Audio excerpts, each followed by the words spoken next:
Kim Chu Pinakyo ang panalo sa Korea at nominasyon sa Taiwan.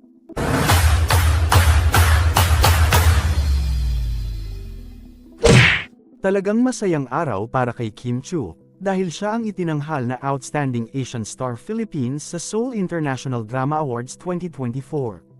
Bukod dito, siya rin ay nominadong Best Female Lead sa TV series sa Content Asia Awards na gaganapin sa Taiwan. Ang mga balitang ito ay sumunod-sunod na lumabas kamakailan, at nagpapakita ng tagumpay ng ABS-CBN sa 2024 Content Asia Awards, kung saan nakakuha ito ng 6 na nominasyon. Ang mga parangal na ito ay nagbibigay pagkilala sa mga kahangahangang programa, pelikula, at sa mga talento ng mga artista mula sa iba't ibang panig ng Asya. Isa sa mga pangunahing nominasyon para kay Kim ay mula sa kanyang pagganap sa hit Dreamscape series na Linlang. Ang kanyang karakter ay talagang yumantig sa puso ng mga manunood, kaya naman hindi katakatakang siya ang napili para sa prestihiyosong parangal. Bukod dito, nakakuha rin ng nominasyon ang kanyang co-star na si Kayla Estrada bilang Best Supporting Actress sa nasabing serye.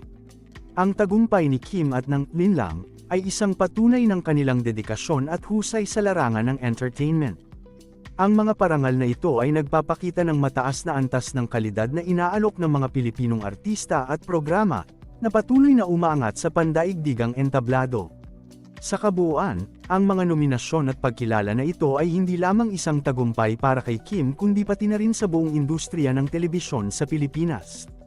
Ito ay nagdadala ng inspirasyon sa mga artista at nagsisilbing patunay na ang mga kwentong Pilipino ay may lugar sa mas malawak na mundo ng sining at aliwan.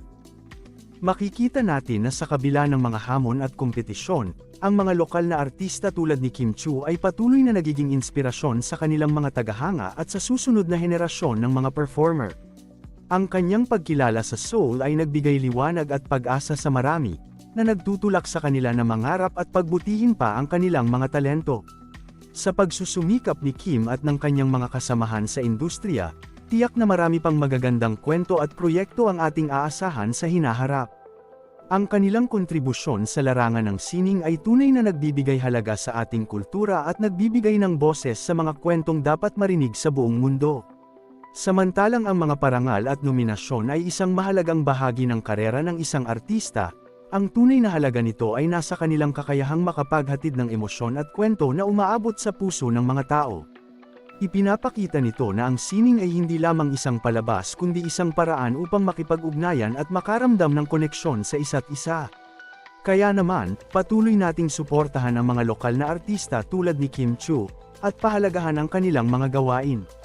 Ang kanilang mga tagumpay ay tagumpay din ng bawat Pilipino, at nagsisilbing inspirasyon upang mas pagyamanin pa ang ating sining at kultura sa darating na mga taon.